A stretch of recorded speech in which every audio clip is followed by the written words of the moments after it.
स्वास्थ्य का मौलिक अधिकार, मतलब स्वास्थ्य यहाँ मौलिक अधिकार हो गया है, जहाँ पर हाँ। एनुअल मेडिकल चेकअप होगा, अच्छा जहाँ पर इंस्ट्रक्टर पहुंचेंगे, आपको प्राणायाम योगा कराएंगे, जिसको जो रुचि है उसके हिसाब से कार्रवाई की जाए। वो करेगा, ठीक है।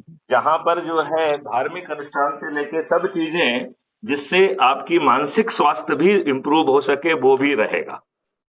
ठीक है जी। उसमें जो है आपका वात पित्त कफ भी लिया जाएगा, तो अकेला ब्लड प्रेशर और वो छोटी मोटी चीजों की जो ब्लड प्रोफाइल्स होती है, किडनी प्रोफाइल्स होती है, उस तक अकेला सीमित नहीं रहेगा, बल्कि ठीक वात पित्त कफ को भी वो कैप्चर करेगा। और हर जगह पे एक वॉलंटियर होगा, गांव में एक वॉलंटियर या मोहल्ले वाइज वॉलंटियर्स, राइट? वो जाएंगे और उन्हें जो है वो आपकी जो भी जांच मांच पड़ताल करना है, उसको सुनिश्चित कराने की जिम्मेवारी